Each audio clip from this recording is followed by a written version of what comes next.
Start.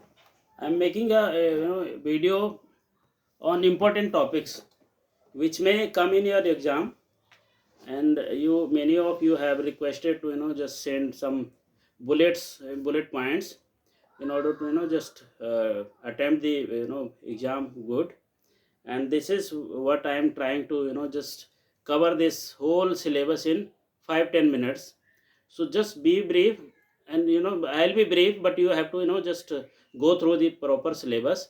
And what I am trying to cover is, and I am hopeful that it will most of the question will come from this, huh? So just from the first module, which was law making, the Constitution of India. And उसमें से पहला जो question, first question can be one of the question can be sources of law. What are the sources of law? The first source of law is custom. Custom is as source of law. और what is custom? Custom is based on the law, based on custom is known as customary law.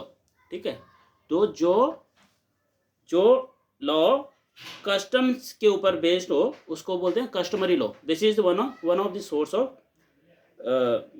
Of law. ठीक है, उसके बाद detail आप पढ़ लेना, मैं bullet point आपको बता रहा हूँ. फिर इसके essentials of a valid custom आ सकता है. तो what are the essentials of a valid custom? Number, antiquity. Second, continuance. Third, certainty, reasonableness and peaceful employment. So this is, and of course one is obligatory force. ठीक है, उसके बाद दूसरा source of law है precedent as source of law. So every developed legal system proposes a judicial organ, and the main function of a judicial organ is to adjudicate the rights and obligation of the citizens. So this is the president. ठीक है, उसके बाद आप इसकी meaning, definition वगैरह पढ़ लेना detail में. उसके बाद इसमें आपने एक हायरार्की पता होगी आपको, जैसे सुप्रीम कोर्ट, हाई कोर्ट. ठीक है, और उसके बाद हमारे सबऑर्डिनेट कोर्ट्स हैं. और डिटेल में अगर मैं थोड़ा सा ब्रीफ करूँ, अगर supreme court, article 141 of the constitution of India provides that the law declared by supreme court shall be binding on all courts with in the territory of India. Supreme court की जितनी भी judgements होती हैं वो binding होगा सारे courts के ऊपर. जो कौन बोलता है? Article 141 of constitution of India. ठीक है, तो ये आपको पढ़ना. उसके बाद हाई कोर्ट्स के बारे में पढ़ लेना.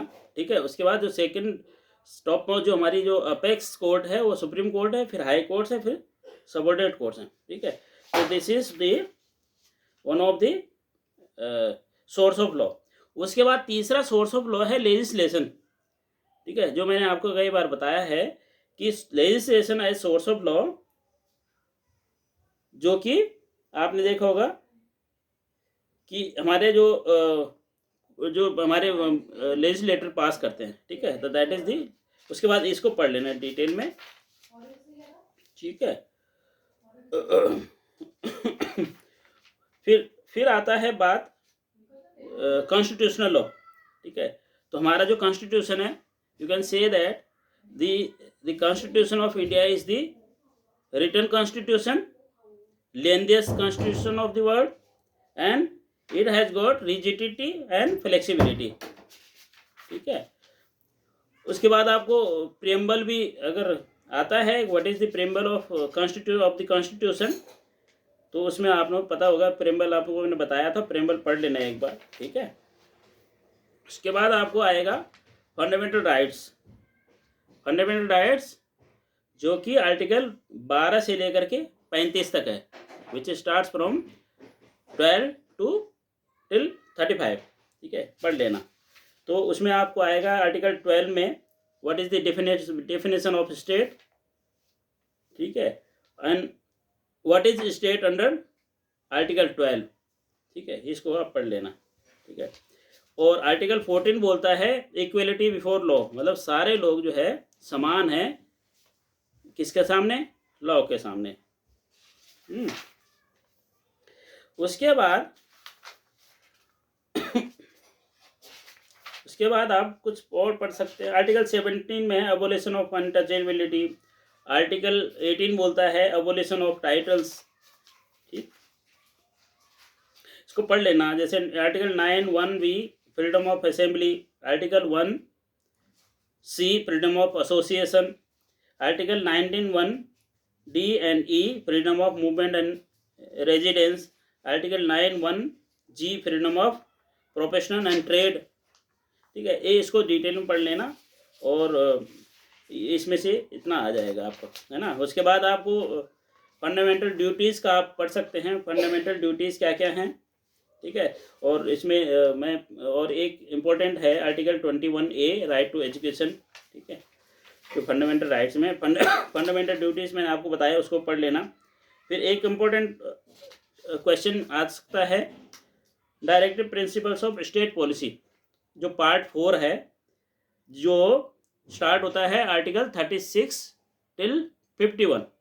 So this is also one, there may be some, you may have some, one question can come from this, article, directive principles of state policy, which is part 4 of the Constitution of India, and it starts from article 36 to 51। ठीक है, तो ये भी आप इसके ऊपर थोड़ा सा पढ़ लेना। ठीक है, तो मैं जल्दी मैं आपको बस इम्पोर्टेंट चीज़ बता देता हूँ, वहाँ पे आपने फिर इसको पढ़ना है। ठीक है, उसके बाद लॉ मेकिंग इन इंडिया पढ़ लेना। तो व्हाट इज स्टेज 1, इसमें है स्टेज हैं, अलग अलग स्टेजेस हैं लॉ मेकिंग की बात जब हम करते हैं। तो पहला स्टेज है stage 1, introduction of the bill in one of the houses. सबसे पहला स्टेज आता है कि जो बिल होता है उसको राज्यसभा या लोकसभा किसी भी हाउस में उसको प्रेजेंट किया जाता है। स्टेज 2 होता है when the bill is passed by one house it is transmitted to other house. एक हाउस से पास कर लेता तो उसके बाद फिर उसको दूसरे हाउस में भेजा जाता है उसको पास होने के लिए। फिर उसके बाद आता है तीसरा stage, third stage is when the bill is passed by both the houses it is sent to the president. जैसे मैंने आपको बताया है कि जो अगर दोनों राज्यसभा लोकसभा जब उसको पास कर लेते हैं बिल को, तो it is sent to the president for his assent, his और हर असेंट, जिससे कि वो फिर लॉ बन जाता है। ठीक है, और इसमें केवल एक बिल होता है।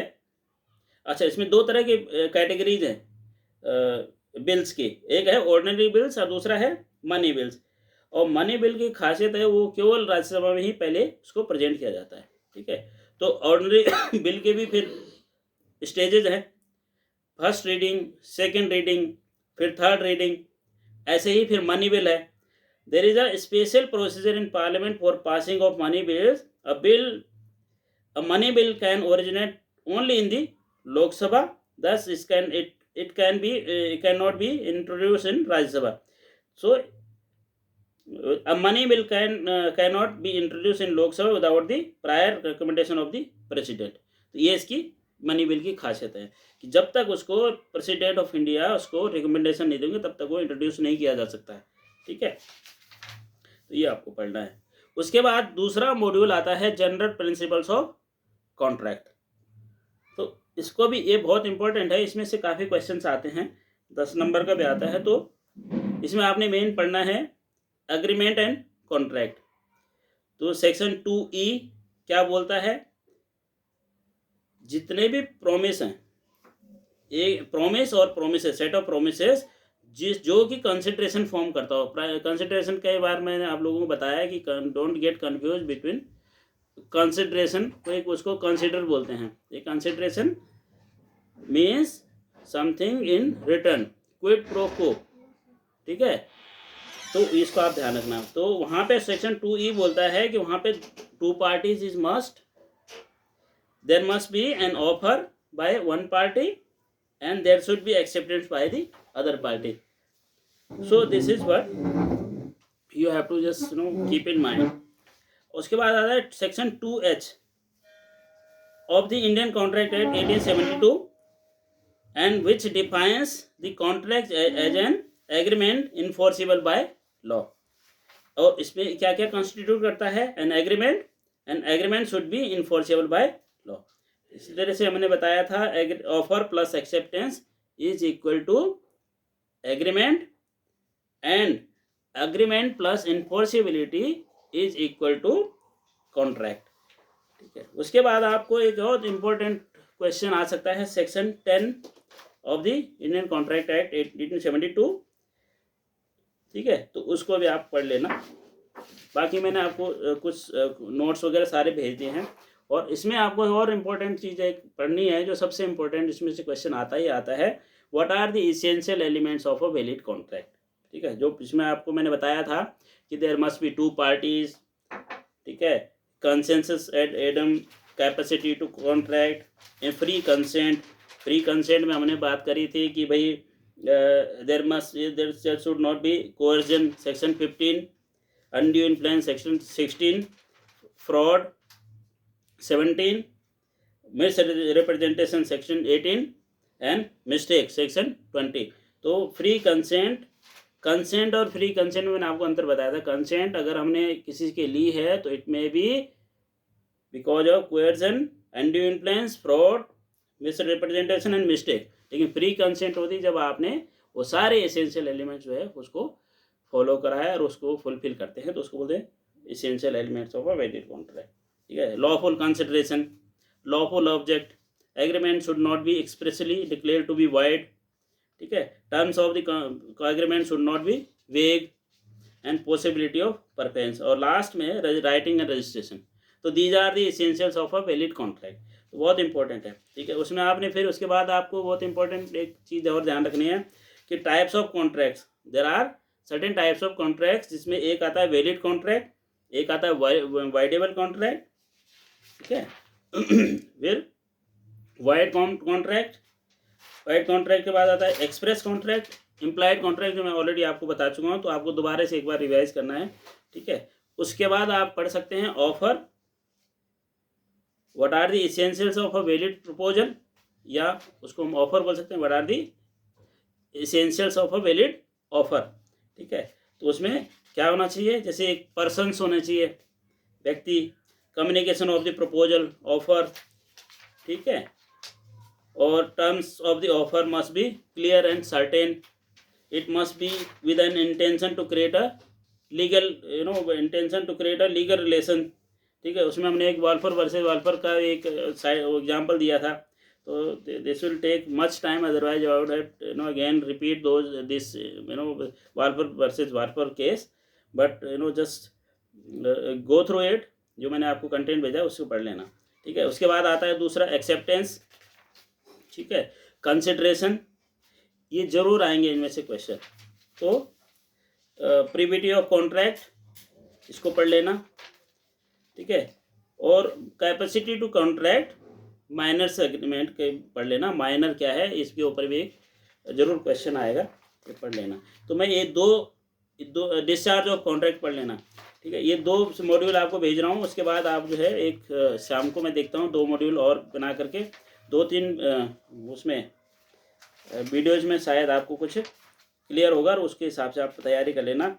और इट्स नॉट दैट डिफ़िकल्ट, बहुत आराम में, बस मॉड्यूल बाय मॉड्यूल जो है तैयारी करते रहना, and it will be easy for you to understand, and I hope you will do wonder. ठीक है, so all the best, thank you.